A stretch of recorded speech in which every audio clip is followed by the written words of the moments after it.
Welcome to Old Black Hollywood. I am excited to discuss Eartha Kitt. I have compiled information about her by watching her old interviews on YouTube, and I did read her autobiography, Confessions of a Sex Kitten. I really enjoyed the book. It was very interesting and inspiring. You should definitely take a look at it if you get a chance. Here it is. This is the cover, and I enjoyed every second of reading this book. Kitt was a triple threat. She was a singer, dancer, and actress, and she did all three so well. To me, she was a phenomenal woman who accomplished so much in her lifetime. Kitt actually began her career when she became a member at the Katherine Dunham Dance Company.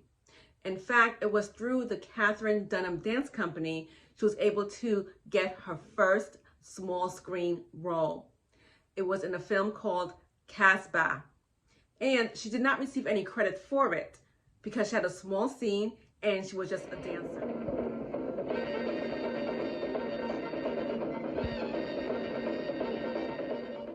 While Kitt was performing with the Katherine Dunham Dance Company, Orson Welles, who was a major actor during those times, was in the audience and noticed her. He was impressed with her distinct voice and her dancing. So he approached her and invited her to play the role of Helen of Troy in his upcoming play, Dr. Fortis. So of course, Kitt agreed. And wow, this was her big break, her first starring role opposite a major actor. After her scene, oh my gosh, everyone in Hollywood was talking about Eartha Kitt. Since her play with Orson Welles, Kitt received more offers to be in movies. Her first big role was in The Mark of the Hawk with Sidney Poitier, and following that was with Sammy Davis Jr. in Anna Lucasta.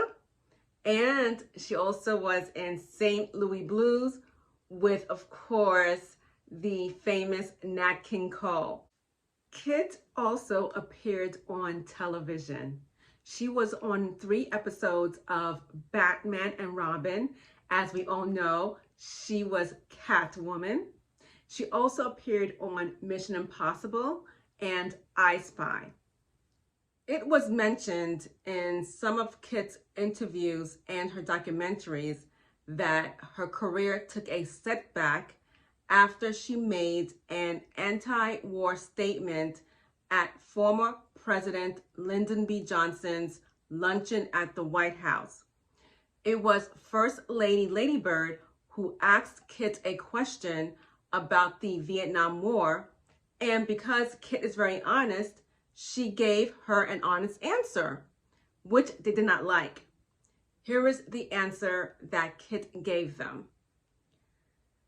The children of America are not rebelling for no reason. They are not hippies for no reason at all. We don't have what we have on Sunset Boulevard for no reason. They are rebelling against something. There are so many things burning the people of this country, particularly mothers. They feel they are going to raise sons, and I know what it's like, and you have children of your own.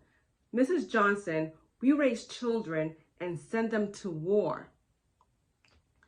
I don't think there was anything wrong about Kitt's answer, but apparently the White House felt it was wrong. So therefore the CIA were involved. They followed Kitt and investigated her, of course, and they made comments about her, which kind of made it hard for Kitt to receive roles in television or in movies. But Kitt had opportunity in Europe and she took it. And of course, she became famous in Europe as well. But she returned back to the US in the 70s when things calmed down for her. And she continued to be very involved in social causes, which were many of them. She even established Kittsville for the youth in Los Angeles. And she was very, very involved also in the civil rights movement. Now, I could assure you, learning about Kitt was, again, very inspirational for me. I really, truly admire the woman she was and what she accomplished and what she contributed to Hollywood. Now, again, Kitt was definitely a triple threat. Being an actress who could also sing and dance, that made her really wanted in Hollywood. And she was gorgeous, very gorgeous. So I encourage you to do your own research about Miss Eartha Kitt, read her book, watch her documentaries, and of course her interviews. And you will also be inspired by the work she has done and the legacy she has left. And that was after the whole incident at the White House. For Yes, 10 years. Was it 10 years that you were yes, something like that. basically unable to perform in this country? Yes, and make a but living? I could go elsewhere until all of this subsided. And we have to talk about that because many people, young people, will not know about that whole affair with the White House. You're being invited to this luncheon. Lady Bird Johnson, 50 women, as I understand it, about to talk about problems facing young people. Yes. And you, at one point, and we were in the midst of the Vietnam War, and you spoke out.